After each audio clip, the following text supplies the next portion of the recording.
Bonjour. Voilà. Aujourd'hui, je vais vous raconter une histoire. Je vais vous confier mes états d'âme. Voilà, il est 10 heures du matin et mes yeux viennent de s'ouvrir. Il y a Myriam qui est devant moi et elle m'apporte mon café. Elle me dit bonjour chérie, ça va? Et moi je lui dis ça va, à quelle heure il est? Elle m'a dit il est 10 heures. Je lui dis Zab, il est tard. Elle m'a dit tu rates. Si tu vois dehors comme il fait beau, allez lève-toi, tu vas voir quel kiff que c'est. Alors moi je lui dis d'accord, je vais me lever. Je me lève et je vais vers la fenêtre. Et qu'est-ce que je vois? Je vois la mère qui a mis sa plus belle robe. Une robe bleue dégradée comme ça. Et je vois le sable. Alors le sable, il vient d'être nettoyé parce que l'Akba Omer, il y avait plein de gens qui ont foutu le bordel. Et là, les machines, les marchands de poubelles, ils sont passés, ils ont tout ramassé. C'est un kiff. Et je vois mon drapeau bleu et blanc, il fait le malin devant moi, il bouge un petit peu comme ça. Parce que le matin, il bouge pas trop, il est comme moi. Bref, je le vois comme ça avec son étoile, il est très sympathique. Je m'assois sur mon fauteuil et je me dis, Zab, quel kiff. Alors ma femme, qui rate pas une, elle me dit, dis merci au bon Dieu, dis merci au bon Dieu, c'est incroyable. J'ai dit, Myriam, tu vas recommencer avec tes histoires, tous les jours, c'est la même rengaine. Alors je bois mon café sous l'œil vigilant de Myriam, qui vérifie que je prends bien mes médicaments. Alors je lève ma tête vers le plafond et qu'est-ce que je vois? Comble du plaisir, les réverbérations de la piscine.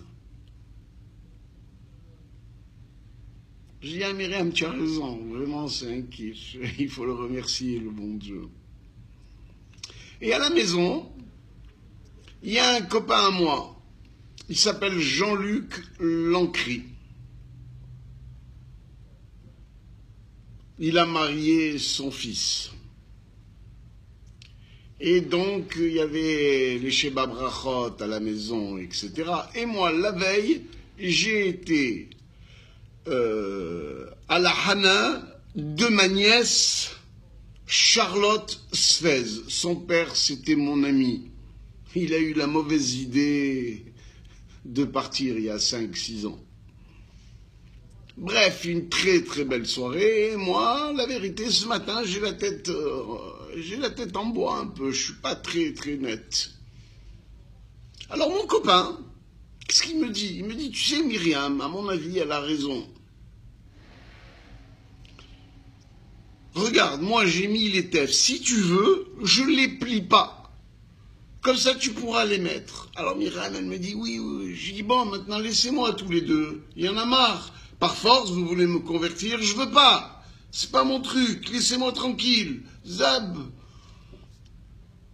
Bref, Myriam, elle est partie au marché parce que ce soir, on a une autre Pkaïla. Ça fait 10 jours, mes narines ne respirent que la Pkaïla. C'est un grand, grand kiff. Et mon copain, il est parti à Tel Aviv avec ses copains. C'est un Constantinois. Lui aussi, il adore ces histoires de Boucha, de Boutargue.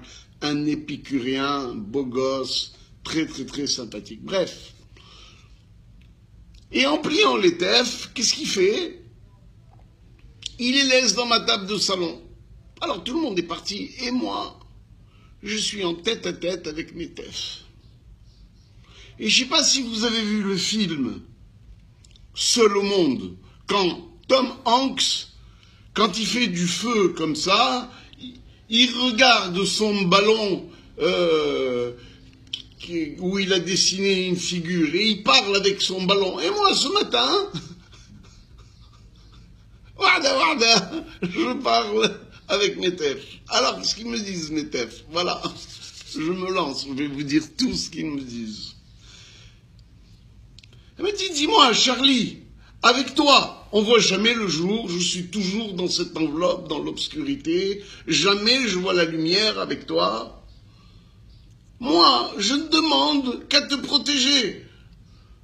Je ne demande qu'à t'enlacer. Je demande que de protéger ta femme, tes enfants, tes petits-enfants. Je demande que ton fils, ce blid de Mikoul Aziz, qui se marie, il a 30 ans. Et toi, même pas, tu veux me mettre? Alors moi, j'ai répondu, j'ai dit, écoute, je n'aime pas à te mettre, c'est vrai. J'aime pas à te mettre. D'abord, quand je t'enlace, tu me fais mal. Et quand je mets le talit de bon matin, sabah, ça me pique. J'ai pas envie. Tu peux me comprendre, toi? La vérité, elle m'a pas trop répondu. J'ai senti que je l'ai un petit peu vexé. Alors, pris de remords, j'ai dit, bon, d'accord. Allez, je vais te sortir de ton enveloppe. Je vais te mettre aujourd'hui. Tu vas voir la lumière. J'ai mis mon talet. Alors, mon talet, il a l'odeur du bien-être. L'autre colonne, là, que je mets, là, le bien-être. Je l'ai mis comme ça, et je ne vous cache pas, sans faire de jeu de mots. En le mettant, non seulement j'ai eu l'odeur, mais j'ai eu ce sentiment de bien-être. J'ai enlacé mes tefs, j'ai fait ma prière, et j'ai dit au bon Dieu, excuse-moi, je ne sais pas tellement te parler, mais toi, il paraît que tu es très très fort, tu lis dans la pensée des gens. Alors, tu connais mes pensées.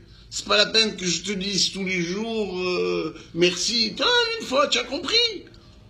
On dit que tu es très intelligent, que tu es très fin, etc. Alors bon, bref, j'ai fait ma prière, j'ai plié mon talet, j'ai enlacé mes tefs, je les ai fait rentrer dans leur pochette, je dis, écoute, demain matin, c'est pas la peine de me faire des histoires, je te range dans une armoire, je veux plus entendre parler de toi pendant au moins, j'ai pas dit combien de temps.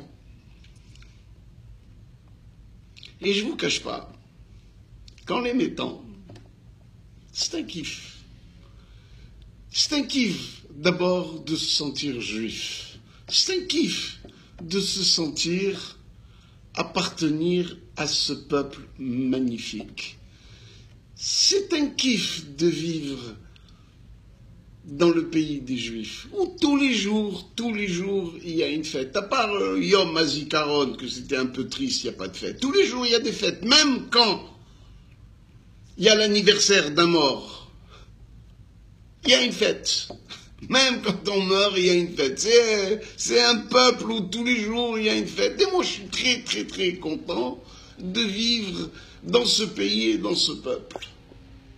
Alors voilà, ce sont mes états d'âme de ce matin. Alors maintenant, je suis très content que Yom Ha'atzmaut est passé, Lag BaOmer est passé, les mariages sont passés. Il est temps pour moi d'aller faire un petit tour à Cannes, voir les restes de festival, de voir qu'est-ce qui s'est passé, et de prendre directement mon avion pour retrouver, d'après vous, ma Tunisie, la Tunisie de mon cœur. Alors, je vais rester un mois et demi. Je vous cache pas, je vais vous dire un petit peu je vais direct à Tabarka. Je vais passer 5-6 jours. Après, je vais aller à Bizerte. Après, je vais aller à Béja, parce que mon père, il faisait beaucoup de commerce à Béja. Il y avait une très grosse communauté juive à Béja. Après, je vais aller à Kérouan, sous les traces de la yeshiva. Il paraît que à Kérouan, il y avait une très très grande yeshiva. Et je ne vous cache pas que je n'ai pas besoin de chercher longtemps où se trouvait cette yeshiva, puisque je suis sûr que je vais chercher une mosquée et je suis sûr que là où il y a la mosquée, il y avait la yeshiva. Nous, ils nous prennent toujours nos choses. Après, je vais aller à Sousse, je vais passer 5-6 jours à Kerkena et je vais terminer à l'hôtel Asdrubal, à Djerba, Talasso, pension complète, Bleflouche. Cadeau, je ne comprends pas comment ils arrivent à faire. Voilà. Alors, avec tout ça, on ne dit pas merci mon Dieu. Alors, à ma façon, moi, je lui dis merci. Alors, je parle pas très très bien au bon Dieu, mais lui, je suis sûr, il me comprend à demi-mot. Voilà. Je me répète, c'était mes états d'âme de ce matin. Vive la vie. J'espère que je vais être en bonne santé pendant 120 ans, parce que moi, j'ai une petite santé. J'espère que Myriam va s'occuper de moi encore longtemps parce que il paraît que je la gonfle. Et tout le monde lui dit quelle patience que tu as avec ce Charlie. Et vous savez ce qu'elle lui répond?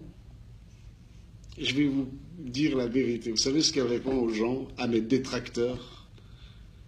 Je l'aime. Je l'aime ce Charlie. Ça fait 40 ans que je l'aime. Et tous les jours, un peu plus.